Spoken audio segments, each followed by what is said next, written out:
When we came in tonight, there was a whole row right here in the front. I would have been almost sitting in your lap. No, go ahead, Frank. Frank's dad.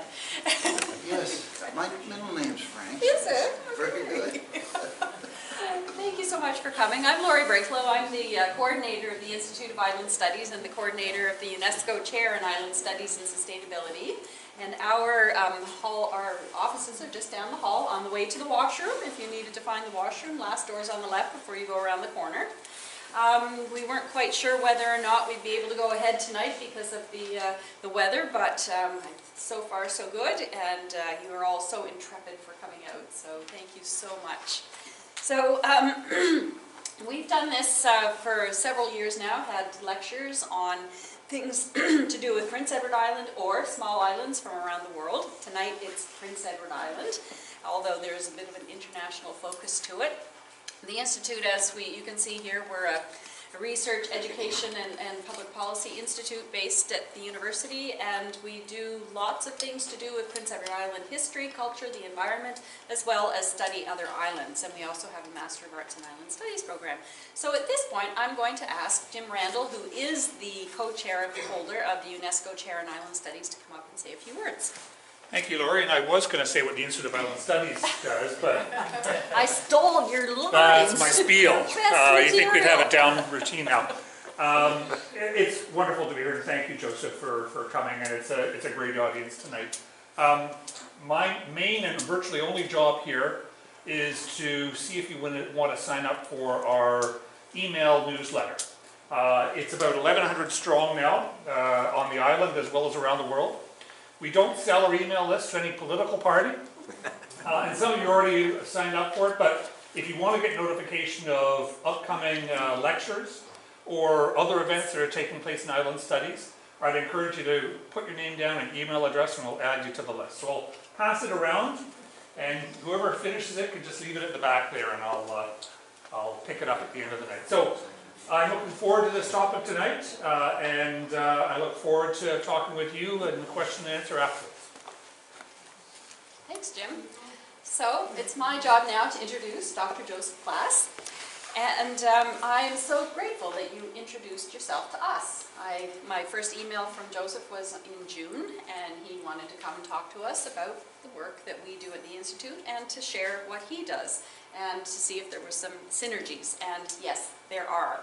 So he's a recent arrival to Prince Edward Island and someone who is interested in the research, culture, and environment of PEI, and he had the good sense to call us. Thank you.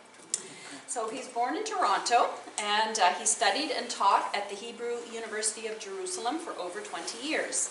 His published research has looked at Sephardic Jewish entrepreneurs in Jerusalem, American and Canadian Jewish migration, and the connection between Canada and the Holy Land. His book on the Bolero family in Jerusalem received a prestigious award for Best Monograph in Turkish Economic and Social History. Congratulations. Since his arrival, he has been researching PEI's early Jewish history until the mid-20th century. He has uncovered a wealth of information and fascinating stories of early Jewish life. He is preparing articles and a book on this little-known group in the island's history, including tonight's lecture on the life and times of Dr. Leo Frank, a Jewish box rancher.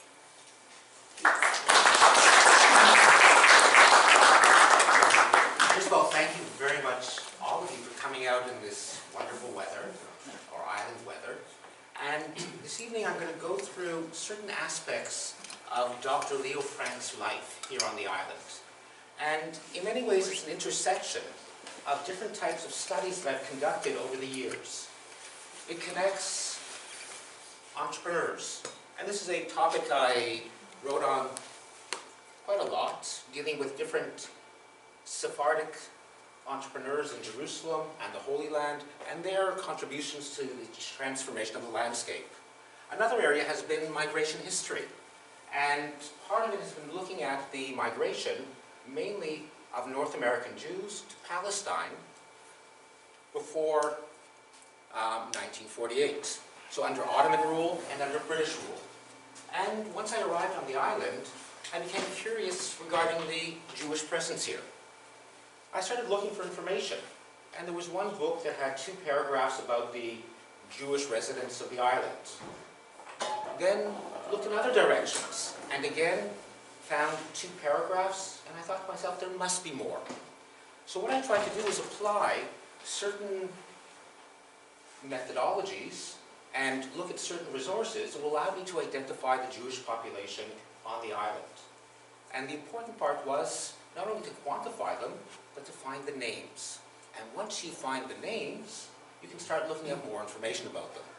Regarding Leo Frank, he's someone that I only knew about through, or knew that he was Jewish, through the fact that he appeared in the 1921 census, where his religion, his race or origin, and a language he spoke was Hebrew, which is quite odd to find. So all these together, Hebrew. But who is Leo Frank? Well, there has been some previous research on Leo Frank, and H.T. Holman picked up on a very interesting story, which I won't go into great detail, but it's basically that Leo Frank purchased a replica of the ship the Santa Maria. So for the 300th anniversary of Columbus's discovery of America, they built the Santa Maria and was sailing around North America, and it ended up in the Gulf of St. Lawrence. Its motor broke down, it was towed to Charlottetown, and since they couldn't pay for the repairs and the towing, it was put up for auction. And Leo Frank bought it for around $700, and then resold it for around $3,000. So he made quite a profit on it. So H.T. Holman provided a little bit of biographical information and elaborated on this story. The second important resource is this book here, A Family History, where if you read the biography of Leo Frank, you'll find that he didn't have any children. It turns out he did have a child, one that grew up in Wisconsin, and he discovered information about his father and even conducted DNA tests with family members and discovered that he was the illegitimate child of Leo Frank. So it provided some information. He came to the island looking for more information. So these are 2 sources that are very important, but also there's 2 more books. Another couple of sources. One, the history of Southport, which is part of Stratford today. And this is what was written about Leo Frank in that history. Very short. Dr. Leo Frank started fox ranching at Rosebank Farm before the First World War. He was fluent in 6 languages, and because of this was able to find many markets. In 1916, he shipped foxes valued at $25,000 to Japan. His property is now owned by Warren Hood. Most of it is correct. There's certain parts, he only arrived here in 1915 or 1914. 6 languages, it's not clear which ones he spoke, but definitely English, and definitely Russian, probably a bit of Yiddish as well, but the other 3, it's hard to tell what he was able to speak. The second source is a history by Frank Zakem, talking about his family history, and they had a connection. The connection was that they lived near each other. In Rosebank, they had cottages there, so they had a shared space, so they ran into each other quite often. But also, in the 1940s, when Leo Frank gave up the fox raising business, he went into being a representative for H. Schwartz, the company that sells spices and coffee. And he even convinced Frank Zakem's father to buy quite a large amount, which he actually later sold at a great profit. But there's also 2 pieces of information that I'm looking for. So if anyone knows about where it is or how to access it, please let me know. One is Arlene Hood, the wife of Warren Hood. This couple bought the property that belonged to Leo Frank, and she collected information and wrote a paper. I haven't found that paper yet. But more important, she discovered in the attic of one of the buildings a business diary from 1935. There are a few pages of it that have been reproduced in other sources, and it can lead to quite a bit of interesting information, and I'll get to that a little bit later. So, if we're putting this all in perspective, this is the Jewish population of Prince Edward Island. You can see that over the years it's gone up a little bit, gone down, but it doesn't necessarily represent the whole Jewish population that lived on the island in different years. But you can see the highest number in 1911, 38. And there's a certain problem, an overlap that goes on, because how do you self-identify? You're asked a question about your religion. You're asked a question about your race or origin. And so sometimes there could be an overlap that these 36 people by religion were also among the 38 that were part of the race or origin. But it could be that the number is even larger.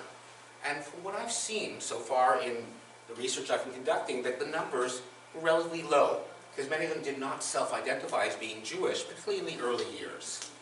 But this gives a sense that the community was never that large, but in this story of Leo Frank, he was actually larger than life. The other thing I want to point out is that he wasn't very connected to the Jewish community here on the island. He did have some individuals he spoke with, corresponded with, but wasn't involved in any large-scale activities. And I'll also point out as we go along that he really didn't identify as Jewish until he got married in 1935. So let's try to understand who this man is before he came to PEI. So a good way to find out is a passport. And here we have a copy of his passport from 1912, an American passport. And the first thing you'll notice is that his name is Leopold. And it seems that he changed his name from Leopold to Leo around 1914, simply because the animosity towards the German population, who wants to be identified as a Leopold or a Friedrich. So, trying to make himself a little more anglicized. We can also see that he was born in Glasgow, Scotland. That's a very interesting part of the story. But it appears that he wasn't born in Glasgow. He was born in Tartu, in Estonia, and his family moved from that area to Germany, and then around 1890 moved to Scotland. So he studied for a few years in Scotland, and at the age of 14 or 15, the family moved to New York. But even here you can see that there's certain inconsistencies. According to his passport, he moved to New York in 1892. According to all other sources, he arrived in New York in 1895. So we have a certain problem where he uses his information to his advantage. The other thing we can see is a description of him. At that time, in 1912, he was 31, 5 foot 8.5, forehead medium, eyes brown, nose Roman, and the mouth was clean, the chin was pointed, hair brown, complexion medium, and face oval. So this was typical of any passport. So the other thing we can see here is occupation. He was a promoter. And that's something that continues. That was part of his identity. Because once he comes to PEI, he was involved in promoting the silver fox industry. So, what brought him to PEI? It could be something like this. In the Cambridge Tribune, in the Boston area, they have this little article, worldwide interest in fur farming. Silver fox farming in Canada rivals Kimberley diamond fields and ostrich farms of Africa, and El Dorado within 600 miles of Boston. So, for some reason he came up here, and in 1914 he starts to look into purchasing land for a farm. The other thing that's important, and this is something that he put in his own book on the cover, was his philosophy. To know a good thing is to be only half wise. To know it and use it to advantage is true wisdom. So that's what he felt, that if you did find something, take advantage of it and try to make the most of it. So in 1915, he received a letter of patent, and this was the most expensive farm that was established in that year. The capital that was put behind it, $275,000, which is quite a large sum in 1915. And You can see here the list that was published. So he appears, where is it? Over here. And the other thing is that in the newspaper there was discussion regarding the silver fox industry. Many people at the beginning of World War I started to sell off their foxes. Were not able to feed them anymore. So a Montreal furrier, Horace Davis, wrote a letter to the editor of the Charlottetown Guardian and explained that, what do I see here in Charlottetown? Dr. Leo Frank, formerly a co-director of ours, busy building an up-to-date branch right in front of your very door. What does this mean? That somebody has the confidence in the business as I here try to impress on you. So try to convince the local population that they should still try to keep up their fox, take care of them, and what he is now doing during the greatest war of the world warrant the serious consideration of every breeder on the island. So a form of encouragement. If Leo Frank is here doing this business and he thinks it's going to be profitable, don't give up your businesses. So he bought a tract of land. This is the Hillsborough River here. This is Southport. And in the area of Rosebank, he bought from James Traynor 27.5 acres on the water. If you're looking for the location today, and you're familiar with Stratford, this is Keepok Road, and this is Langley. So he's right at the edge of Langley. This is a map from 1928, and he did quite well. In 1919, was probably one of the best years when it came to prices for the silver fox. And he even goes on to say that he sold 23 silver fox pelts for $13,500. The most expensive of the bunch was $850.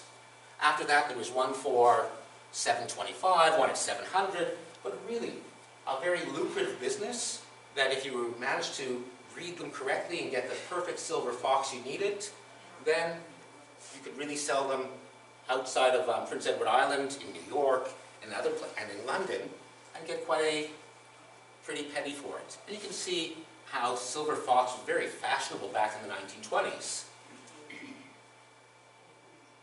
So when he tried to develop his farm, he tried to develop the most modern farm possible, trying to use all the new scientific techniques. And he built it up so that instead of having small pens to put the fox, very large pens, communal pens, that would allow them to move around and probably have a healthier life. Now, when Leo Frank came to Charlottetown, he made quite a splash. He entered into a certain part of Prince Edward Island society. And one example would be that in 1915, when a new American consul was appointed for Charlottetown, he held a dinner. And Leo Frank was described as the most gracious host. And quite a large number of prominent gentlemen were in attendance. And the daintily arranged and excellently served dinner was thoroughly enjoyed by them. Unfortunately, they didn't give a list of who was there. But it gives you an idea that here he is, a new arrival, spending quite a bit of money to honor the American consul, and we'll also see that's an important part of his identity, being an American. Here we can see something that really gives us some insight into his perspective on the world. And in December 25th, 1916, he published a full page in the Charlottetown Guardian. And I'm not going to read the whole thing, but I want to point out just a couple of things. This section here, where he's basically saying that he's a citizen of the United States, and he's now domiciled in this beautiful island, and on behalf of his country, himself, cordial Christmas greetings. Nothing abnormal yet. But then he goes on to, in this, the third year of the most momentous and memorable war in the history of all time, what would be almost appear as if Armageddon had been reached, it becomes every white man, and this is in quotation marks, every Anglian, I'm not sure why they use that, it should be English, speaking citizen of the universe, be he in humble circumstances or in elevated positions, so far as his power he to foster and to strengthen the relationship which ought to exist between all white-skinned races. So you can see that for him, this was a normal situation. This was part of the reality that he had over 100 years ago. He saw himself as not being Jewish, but being part of that white-skinned race. And we'll see other aspects of this as we go along. So, as a fox rancher, he brought about quite a bit of innovation. And so, according to The Guardian, he was the first rancher in the world to experiment with a large pen, or as he called it, a playground. The idea of a large area for them to run around. He also developed special food for fox, trying to find that right price point, the right nutrition, and according to him, after 3 years of experimentation, feeding foxes easily digestible shredded wheat prevents diarrhea and dysentery in kits and lower mortality rates. Also, it would be 35% cheaper than using the other feed. And he tried to sell it, but the last part, and this is something where he was really more innovative, he tried to develop new breeds, combining a variety of foxes imported from outside of Canada to create what's called the magic strain, the platina strain, the ultramarine blue platina. So just imagine a fur that has this bluish shade to it. Quite beautiful. And he published, so this is a publication he published in 1927, it was copyrighted in 1928, and it talks about the detailed plan of operation and explanation of the Rosebank fur farms. So here we can see him and or not him, but one of the workers in a pen. You can see the fox, which are a blackish color or silvery color. And if you look across the Hillsborough River, you can see Charlottetown. He also tried to deal with the health of the fox. And so he had his little hospital ward. And they could stay here away from other fox, wouldn't infect them. And this was a very important part of his fox farming efforts. If we look at an aerial photograph of Rosebank, so here again is Langley Road. This is the area that belonged to Leo Frank, and here you can see the pens. It's not the most clear aerial photograph, but it does give us that sense of the organization of the space and the extent of the fox farm here. So storage areas, the hospital, feeding areas, and here we can see one of the many postcards that were produced. And this is something quite interesting when we get to promotion. That Leo Frank organized postcards that were sent around the world, quite often to newspapers in North America, trying to promote the silver fox. And he even tells of a little story that in certain cases the female fox, the vixen, would try to eat her young. So a way of trying to feed them was to find a tabby who had just been pregnant and was still lactating, and this little tabby over here is feeding a group of kits. A very cute little picture. And it was not a one-time situation. It was done quite a few times, and they had a large number of cats they kept with the hope that they would be able to feed them. And when it comes to the real money, when it came to fox farming, it wasn't in the pelts. It was selling the live fox. And so these are 3 examples of when he tried to sell live fox. I mentioned before, in 1916, $25,000 for a few pairs. In 1917, another 5 sold to Japan. Here we can see in 1928 being sold to Germany, Japan, and Russia. And as a promoter, Leo Frank made it clear to many people that he would be able to change the fur industry on the island and in North America. his hopes were that he would be able to exchange with the Soviet Union Russian sables for silver fox. And it seems that he almost reached an agreement. But in the end, the Russians were not willing to send off the sables to beyond the Soviet borders, and this never came about. But this was news that was not just for PEI. I found this article actually in 2 newspapers in Alberta. So this was a story covered here and spread all over with the hope that sables would turn the industry around at that time. Diversification.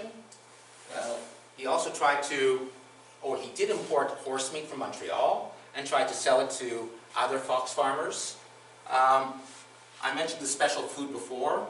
He also tried to sell his plan to other fox farmers. And here are a few examples of types of fox that he tried to develop. And again, looking at the magic strain.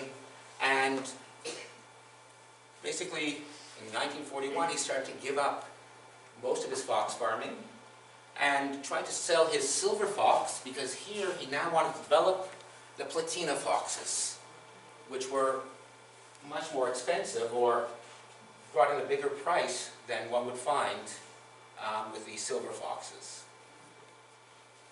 But let's sort of look at him and how he promoted. And you'll notice this long list of individuals. If you were a bit closer, you probably recognize a few of the names. But when Mr. Keisha Ishono of Japan came investigating the fox industry, a gala dinner was held, and Leo Frank were right in the middle. And you can see that on the right was the Lieutenant Governor. Then we have the United States Consul, we have the Mayor of Charlottetown, we have MPs, we have the Premier of Prince Edward Island, all of them coming out for this big event. And then this long list of prominent men. There's no women at that event, who some were involved in the fox industry, others in banking, but he managed to put himself right in the center of this big banquet, big event, and it was covered on the front page of the Charlottetown Guardian in 1920. But let's look at other forms of promotion. Did you know there was a film about Rosebank? Unfortunately, I haven't found it yet. I've been looking and trying to see where I could find it, but there was an article in the Charlottetown Guardian announcing that you could go to the Strand Theatre and see Rosebank Fur Farms in motion pictures. And there were 17 scenes. I didn't find information on all of them, but it gives you an idea of what they were showing. A map of PEI with Rosebank and its location, a bird's eye view of Rosebank, Dr. Leo Frank on his daily inspection through the whole area. He had quite a team of workers there as well. They had a culinary department, sanitary drinking fountains, and so trying to show improvements and, again, promoting himself. Now, for the next part, I need someone who has a good Scottish accent. Anyone? Because if I try to do it, I'll sound like Scotty from Star Trek. So, I need your help in just reading this little bit here. Come to my arms, ye bonny wee beasties. You're siller foxes, but you're worth your weight in gold. I wish I had someone with a better Scottish accent. But this is a campaign where he managed to convince a Scottish comedian, Sandy McGregor, to come out to the fur farm. He was photographed holding 4 foxes, and this postcard was sent out across North America, and it brought about quite a few people writing about the fox farms here on Prince Edward Island. So this is Sandy McGregor, and it's actually a postcard that was sent out. And he also went as far as to try to provide an instructional booklet explaining how to best grow fox. So he deals with the history of the fox industry, the importance of quality breeding stock, how to judge a fox. considerations when establishing a ranch, also looking at the organization of the ranch, where you put fences, the pens, the playground, feeds and feeding, sanitation, and in the end, how to best slaughter the fox that could produce the cleanest pelt. But 1935 is a turning point in his life. And this goes back to the diary I'm looking for.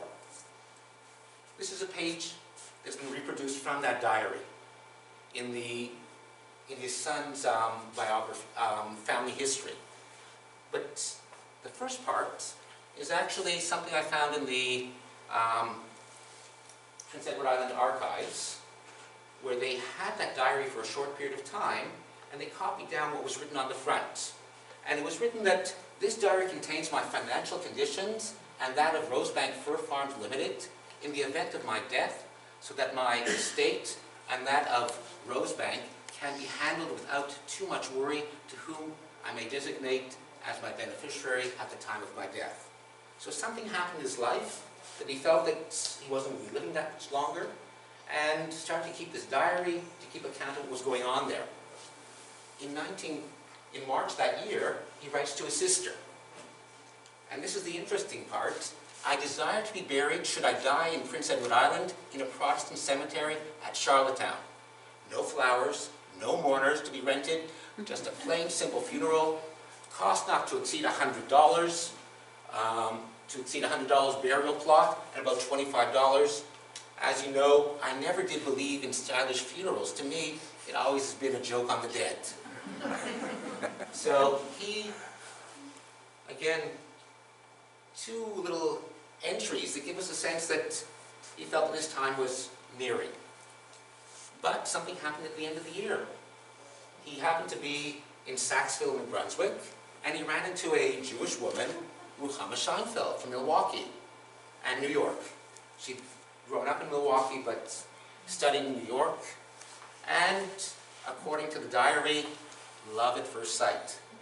And in this case, it really was love at first sight, because a week later, they were in Montreal and got married at Temple Beth David in Montreal.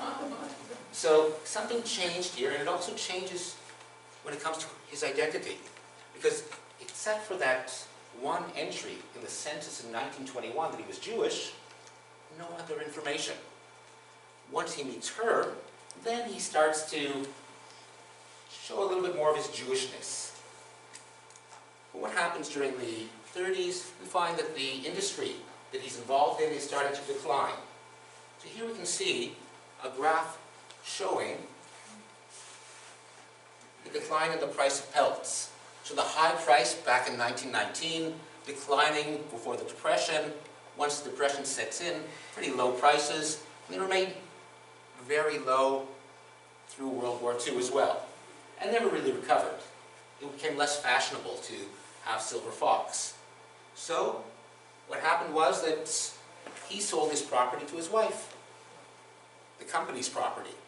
And a year later, she sold off part of the plot, 12 acres, and in the end, in 1958, it was sold, 15.5 acres were sold to Willard Burke, and 10 years later, the Hoods, who I mentioned before, took over the property. So this is what happened in the end. So he looked for other opportunities. So W.H. Schwartz and Sons, and you can see this large number of products they sold, from baking soda to Jaffa raisins, Jaffa dates, baking powder, mustard, black pepper, etc. And here we get back to our friend Frank Zakum. And he tells that Leo Frank told my father that when Japan was defeated, spice would be very scarce and very expensive, and that he should stock up as much as he could. Well, in came another 150 cases of spices to stock. I am certain that the spice deal paid off, because we not only had retailers, but wholesalers looking for pepper. So, again, business connections, trying to make as much opportunity. He's truly an entrepreneur. And the two of them had a friendship.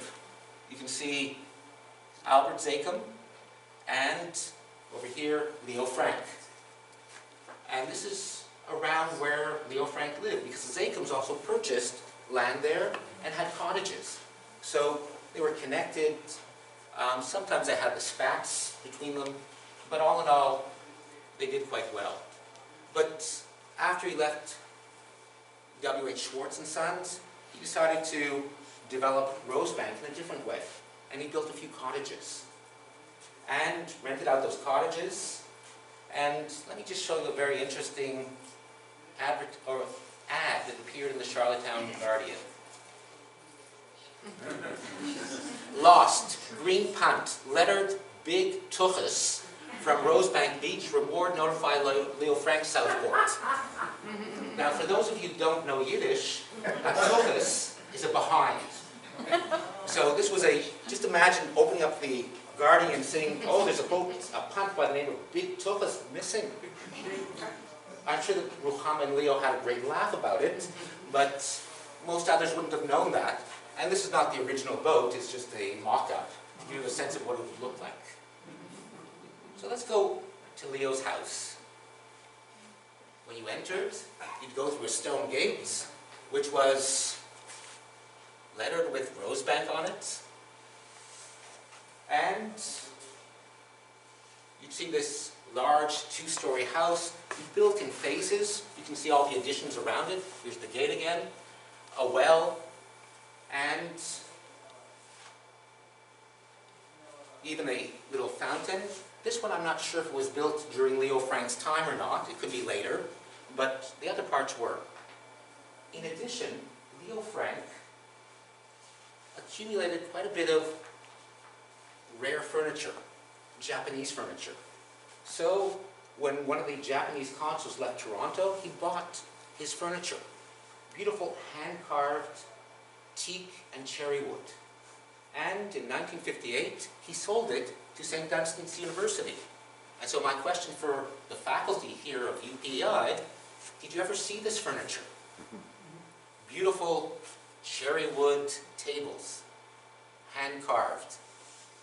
So I'm still looking for it, but if you do come across it, please let me know. But he also was involved in local society and was quite well known. And just think, 2 years after he arrived, it's winter and they're talking about skating. And skating is a popular pastime this season, and many who have not indulged for years are again donning their skates and thoroughly enjoying this healthful exercise. Among the gentlemen who were noticed in the rink recently were Sir Charles Dalton, one of the founders of the fox farming industry, and we can go on with Redden, Jameson, Toplin, and Dr. Leo Frank. So it's a bit odd that he'd be put into it, because he wasn't on the island that long. The other thing is that he was involved in charity. And so at the exhibition, someone prepared a cake, and it was put up for auction. So Leo Frank bid on it, and he bid $50. He got the cake. He gave it back. And then someone else bid on it. And then he again bid on it. Basically $100 Leo Frank gave for this cake, and didn't get a piece of it, as far as I know. So you can see some well-known names, Mr. Chester, S. McClure, each one buying in at a different point. So over $400 for this one cake, and this again is around 1924. So really a very expensive cake, but all to charity. We also find that his wife, when she arrived here, became involved in local activities. First of all, she had studied education at Columbia, and so she came up to Prince Edward Island with all these newfangled ideas on education. Some people accepted it, others were very antagonistic towards it. And here, when the West Kent School Association had their monthly meeting, Ruchama Scheinfeld Frank was their guest speaker. She also was a columnist. She wrote every month or so in the Guardian a little column called We and Our Neighbors. But her involvement goes in other directions, but I'll get back to her in a moment. Leo Frank also made headlines. On Dominion Day 1920, he was convicted of speeding. And the speed he was going was over 7.5 miles an hour. That was the speed limit in Summerside at that time. And he claimed it wasn't him, it was another car. And he tries to fight this in court. He's not successful, he's fined. And so he puts a full-page ad where he explains the whole story, gives the whole court proceedings, what each witness said, for you to evaluate, and he calls on the PEI government that they should get a right to appeal cases that were tried under the Motor Vehicle Act.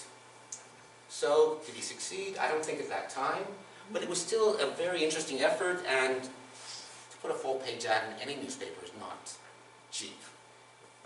So, here we get to Ruchama, and she seems to be quite active in the 1950s, and she tells about how she and her husband went down to New York. They had a family party at the famous restaurant Lindy's, and then she starts to talk about that farewell, and she contextualizes it according to the island. My readers know the heartache of parting after the glad reunions of old home week grow deeper with the passing years. Youth is so sure all will be well at the next meeting, and that there will be a next meeting. So, the sense that this connection coming together, but she goes even beyond that in the same article.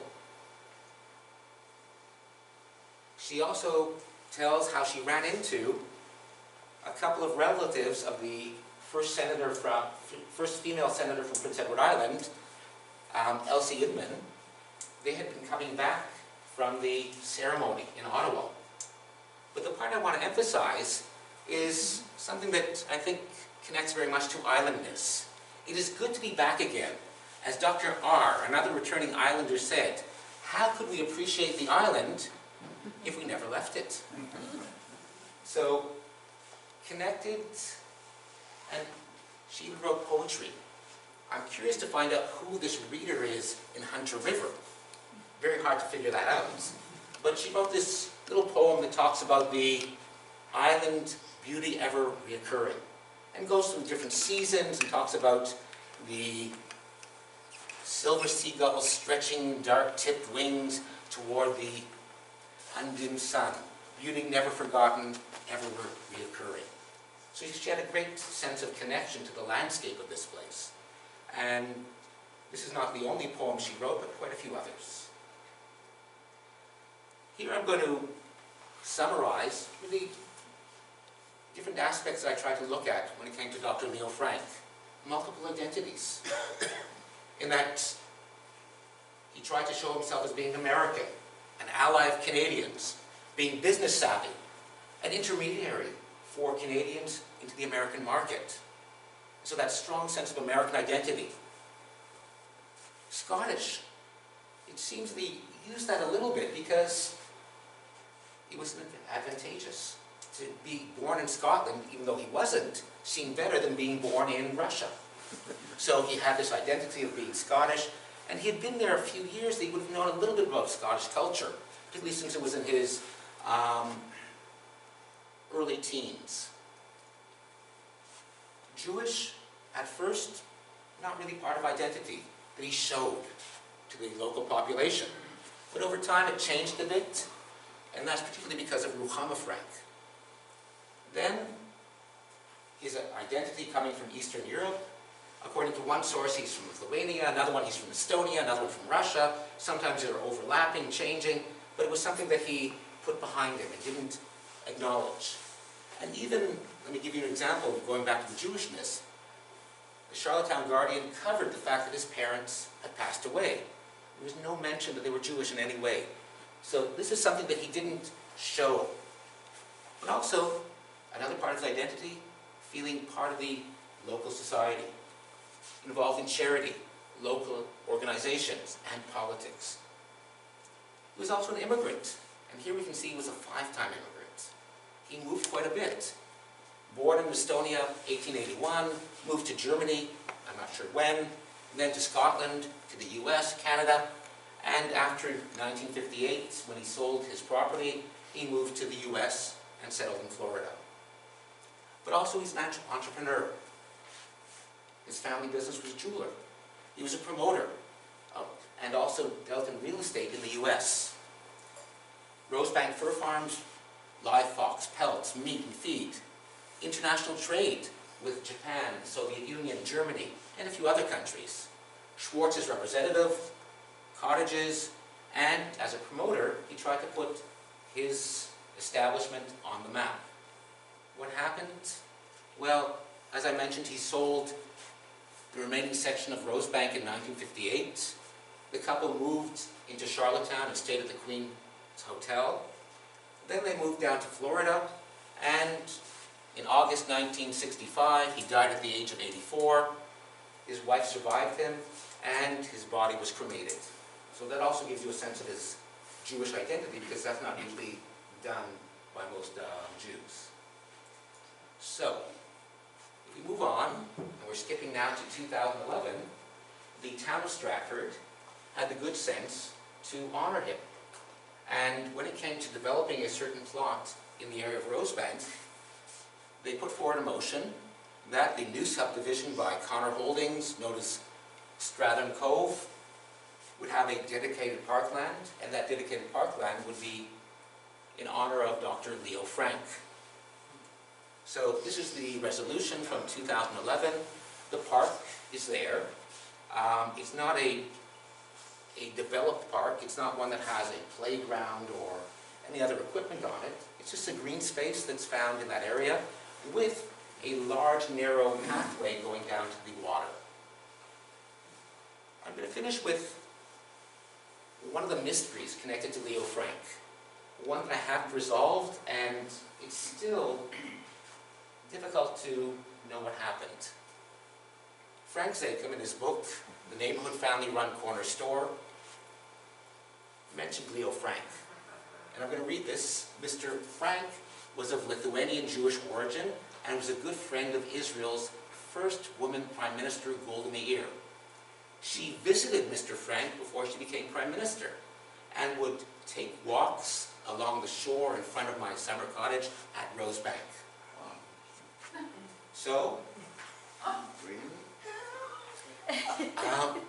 here I tried to figure, is this possible? And when I was looking, first of all, I had written about Golda Meir myself and tried to understand the connection. Definitely it wasn't a connection to Leo Frank. If there's any connection, it would have been his wife, Ruchama Scheinfeld, because they both grew up in Milwaukee. And when Golda Meir, or when Goldie married Morris Meyerson, her mother wanted her to get married in front of a rabbi. Who was the rabbi that performed the ceremony? Ruchama's father. So we can find that Ruchama and Golda were contemporaries. They were connected to the community in Milwaukee. But after consulting with a few experts on Golda Meir, people have written biographies, they can't find any time that she would have been up here in Prince Edward Island. I'm not dismissing the idea. I'd love to find more information, proof to this story. But at the moment, I haven't found anything to corroborate it, except for what Frank Zakem has written here. So hopefully, I'll get the answer, and Golda would have been here. And just think of it, in Rosebank, having a little park, and have Golda was here. It would be quite a tourist attraction. We can really increase the Jewish tourism. We could have a Golda spot. This is not Golda in Rosebank, that's Golda in northern Israel in 47, but this would have been the beach that he mentioned, the area of Rosebank, from an old postcard. So I'd like to end by explaining that this is part of a greater research project, and I'm still in the process of collecting information regarding the Jewish population here on the island, and it also includes a very interesting group of Jewish soldiers who are here, serving during World War II and training in Summerside, Mount Pleasant, and Charlottetown. And as far as I know, there's probably around 40 or 50 Jewish airmen and one airwoman that were here during that time. And so If you have information, resources, this is my email. I'd appreciate it very much. And last thing is to thank you. First of all, thanking Jim and Lori for organizing everything, for the UPEI faculty and library for their assistance, also for the archives and museums across the island and their experts. They've been very helpful in finding this information and helping to decipher it. The Jewish community of PEI for their support, and a long list of individuals who have shared quite interesting information, resources, and leads on understanding the Jewish population up to the 1950s. And also thank you again for coming out in this weather. And I look forward to hearing your questions or comments. So,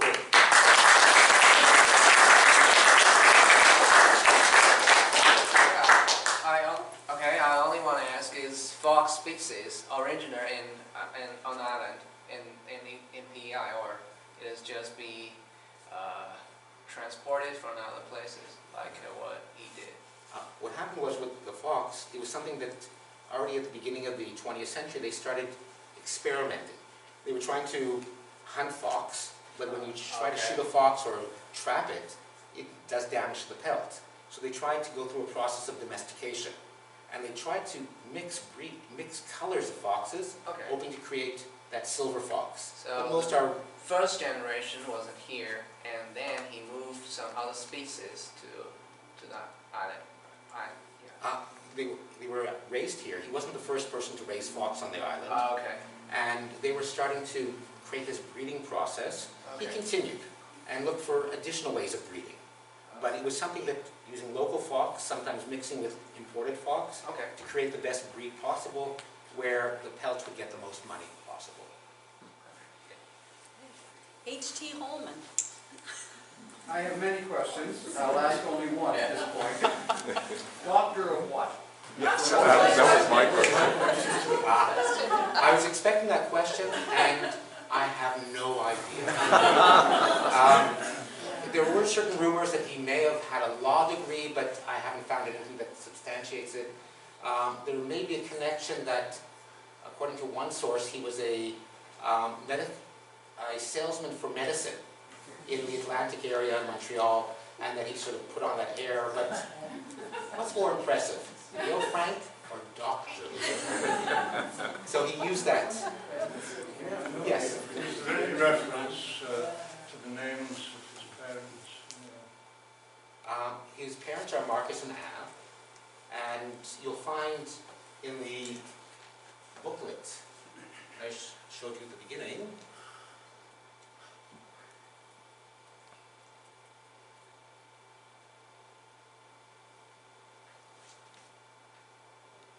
He had brothers and sisters. he did. He has a brother and a sister. He has his parents. But in this book by John Brooks Threefall, you'll find great detail regarding all the family and going back a couple of generations. Was he in Glasgow during one of the censuses? 1901, 1911, 1891? He was there in 1891, and he does appear in the census as going to school. So he was definitely there. There's no question about it. He'd likely been in the census for place of birth and his parents. There, if I'm not mistaken, the census does say he was born in Scotland. Sorry? The census of England, or Great Britain, in 1991 points him out as being born in Scotland. So there's something here that the information, His parents were it's also, what's better to have, Russian citizenship or British citizenship? And so I think the family very much tried to embrace the idea of being English or Scottish, so that way they would have that advantage. If they did emigrate from Scotland to the United States, who would be more welcome, a Russian Jew or a Scottish immigrant? We saw that in Canada as well, the same idea that they're preferred immigrants. And so if you can take on the persona of being Scottish, or claim that you were born in Scotland, that gives you a bit of a advantage. Would they falsified their nationality in the census? Well, Probably. Yes. We can see that when it came to falsifying, he falsified a lot of documents. When it came to his age, what he did, where he traveled, and so that he took advantage of the situation as far as he could. So definitely I could see him falsifying quite a few things. Yes? His parents, their name, their original name wasn't Frank. It Uh, was- yes, it was. Frank can be a Jewish name. Quite often one will find it among Sephardi Jews, which will say that they came from the land of the Franks, or Europe. Okay. So Frank Oh, can be a Sephardi, Jew. okay, yeah. No, I'm not saying Ashkenazi. that he's Sephardic, Okay. Ashkenazi, but it's a name that you'll find many Jews having that. Would it ended in K or CK? NK. There's FRANCK. Yes. As far as I've seen, it's only the simple one, the NK, without the C. Jim? Well, no, you've answered my question, whether Frank would be a name, is it a name that still exists in Estonia? Or, sorry, was it Estonia? Yeah. According to one source, he was born in Estonia. It wouldn't have been a normal Estonian name. What happens in most parts of Eastern Europe is that you'll have the local names, and then you'll have the Jewish names. Sometimes there's an overlap, but not always. If I take my last name, we used to get phone calls, are you from the Irish Glasses? Yes. Or you can be a Russian Glass, or a Polish Glass, and it's not simply a Jewish name. It comes from the idea of the occupation. So someplace back in my family history, there was a glazer, someone who made glass panes or cut glass panes. So that's one of the possibilities. So it wasn't unique among the Jewish population, and it was unique among the Estonian, Lithuanian population. They wouldn't have used that name for their own last name. Yes? Okay, so is there Rosebank in Ireland now? Oh, yes. Okay, do they sell fools or? It's now part of Stratford. Okay. It's a neighborhood, a residential area, Okay, and some beautiful homes there as well. okay, so it is not a company anymore. No, the company ended in 1944. They closed it down. Okay, It was also a company that he owned most of that company and made the money from it. Jim? I'm interested in that $275,000. And any information on how he was able to get that amount of capital newly arrived to Canada, because that's an enormous sum of money, and I don't know how much equity he put into that of the $275,000. Any more history on that? Unfortunately, I haven't found any financial records connected to Rosebank. So the big issue is here of who gave the money. I know that there were a couple of New York investors who were involved in it. He does mention them here and there, but it's not clear how much they invested, how the investment was made, and was it really $275,000 of capital? Because, again, there's certain pieces of information you can tell that were falsified a little bit, or exaggerated. Were there any foxes? Ed, do you have Enough something photos to of add? Just, there might be a question there whether that's what's been authorized as capital, subscribed and authorized, a couple of other things. For ox farming and oyster farming on Prince Edward Island, they would form a company and it would have an authorization of capital, but not necessarily nearly that amount of money actually in hand. So it might say if there's an act of incorporation, subscribed or just authorized. I suspect it's just authorized. That's in the middle of the war and the industry has collapsed because there aren't any markets. Because at that time, their markets were all overseas.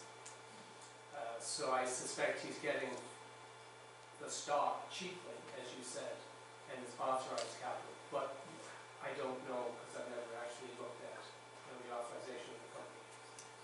Unfortunately, I haven't found any records that would show the finances of the company in any way. So is that an act of incorporation? No, was That is issuing a Let's series of letters of patent, right? Letter of patent. Yeah.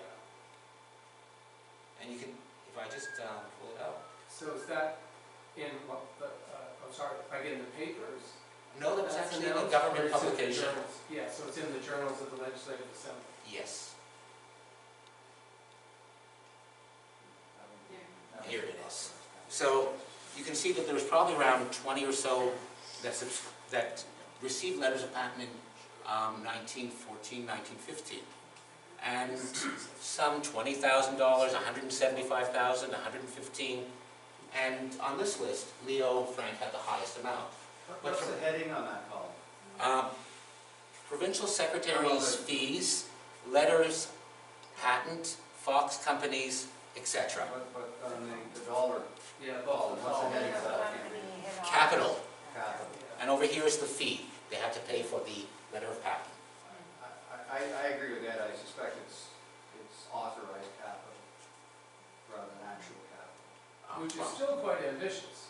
And the other thing is that because he claimed this amount, when it came to taxes and fees, he was paying much higher than someone who claimed it was a $50,000 business. So it's not that it was a very expensive difference, but still something that did cost a bit more to have that. But again, unfortunately, there's only bits and pieces that deal with the actual operation of the Fox farm and the finances behind it.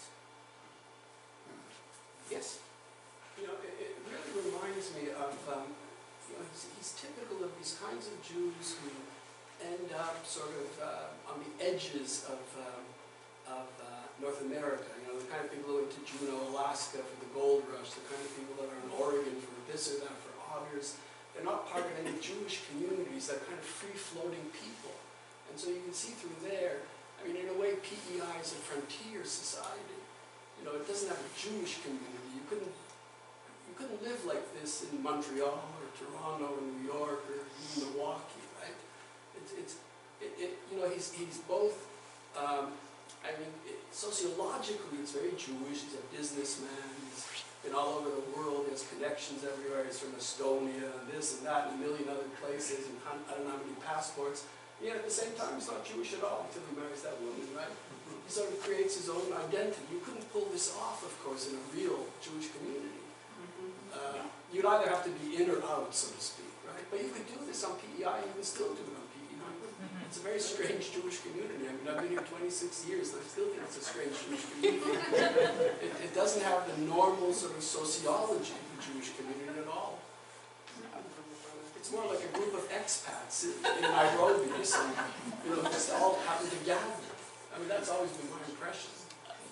I agree with the frontier side, because really, someone coming here and big investment very quickly, hoping to strike it rich. Right. And so if we go back to the ostrich farms or Kimberley in South Africa, these were opportunities. Right. Now regarding Jewishness, there wasn't much of a community here at that time. I wonder how much of a Jewish education you had for that matter. That I'm not sure. Yeah, I mean, My the guess- boat showed that he knew some Yiddish, the rowboat. Yeah, right. That's right. So His wife obviously had more Jewish education, I mean, even her first name. well, it's also, she's the daughter of a rabbi, Yeah, and an Orthodox rabbi for that as well. Yeah. But He sort of becomes Jewish when he marries her.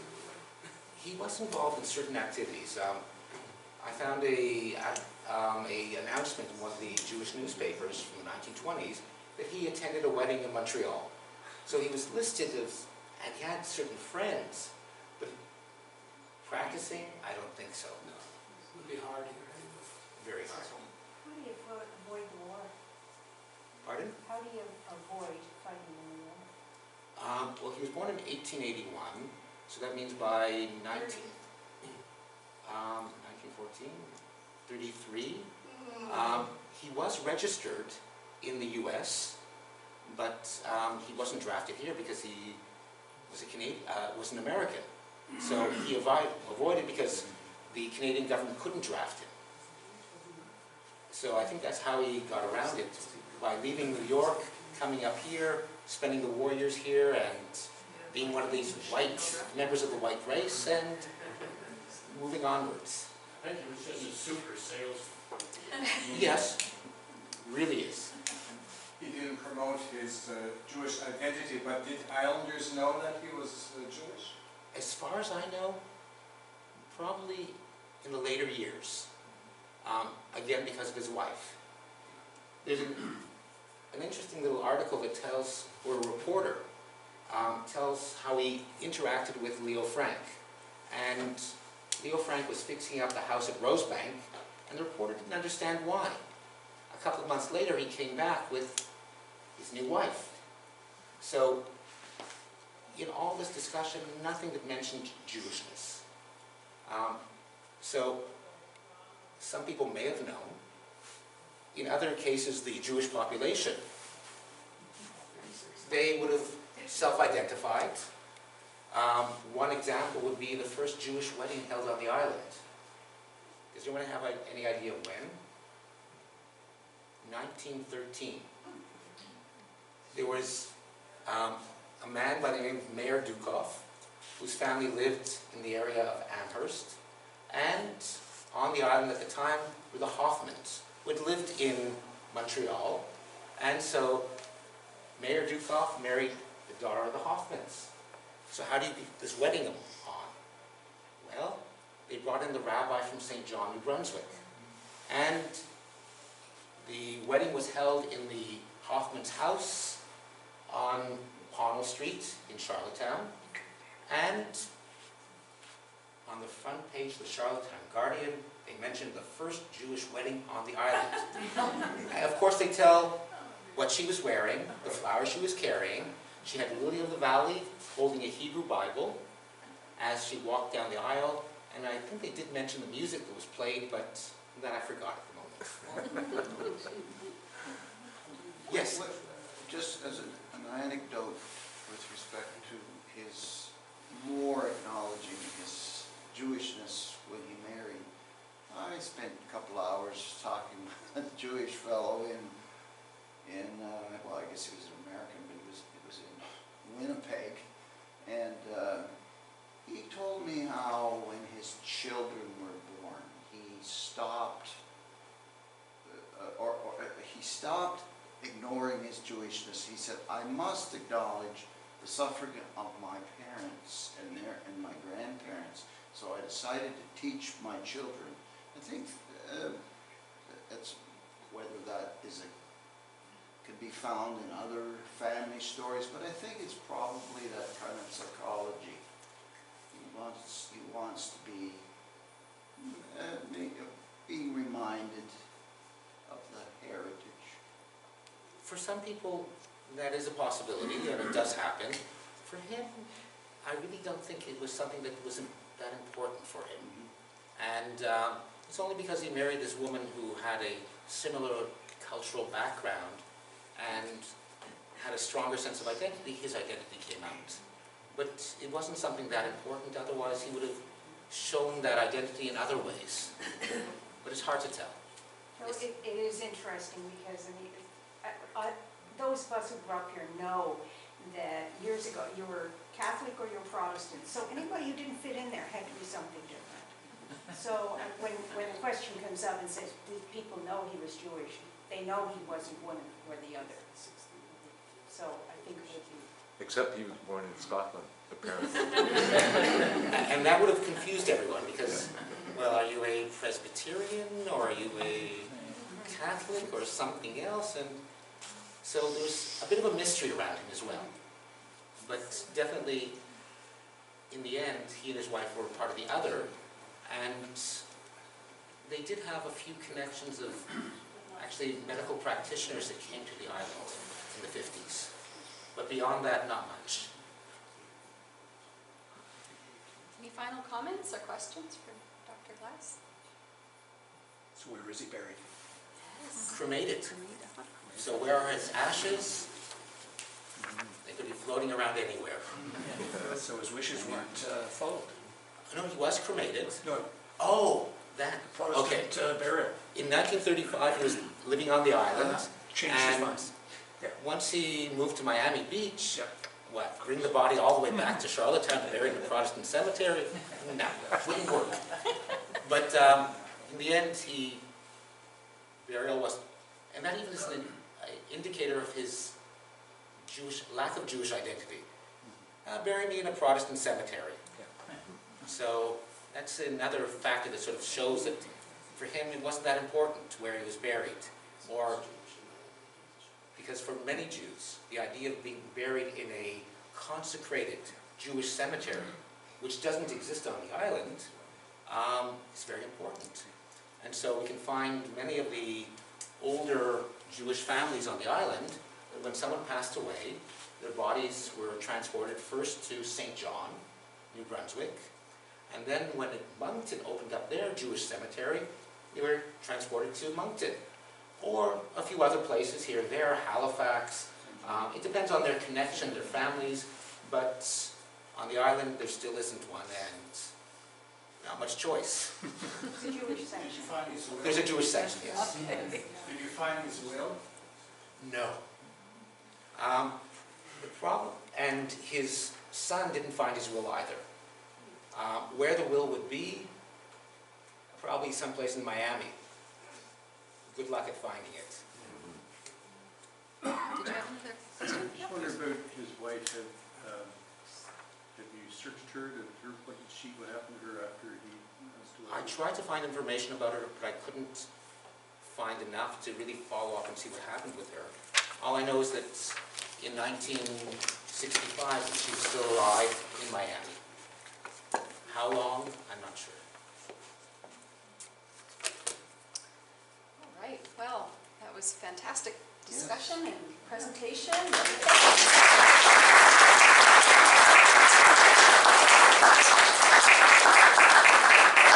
Asked a lot of questions, and we'll be very curious to hear what you find out, and hopefully there will be a book. And thank you very much. There is a book for you in a potato bag. It's not a bag of potatoes. I ran out of potatoes. I've heard that. People have said that to me before. Well, thank you again, and I'm sure there will be some conversation afterwards. I just wanted to mention we do have the videotape running here, and I do post the videos of our lecture series to our islandstudies.com website. In the top right it says lecture series, and you can do the drop down and see some of our lectures if we have permission from our lecturers, and I'll check with Dr. Glass to make sure it's okay. We have two events coming up this week. One more event this week. It's the Harry Baglowell Memorial Public Symposium in Island Studies on Thursday at McDougall Hall in room 242, where we are having the conversation Measuring Quality of Life on Prince Edward Island, featuring Gwen Coleman of Genuine Progress Index of Atlantic of Halifax, Jim Randall here, and Wendy McDonald. And then our December lecture will be December 11th, featuring Dr. Kate Bevan-Baker talking about space and place in musical identity on PEI, a sonic habitus. And Kate recently completed her PhD on Irish music from Concordia University. She holds violin performance degrees from Montreal and McGill, and rumor has it that she's bringing her violin. So I hope everybody will come along December 11th. So again, thank you very much for coming, and safe home, everybody.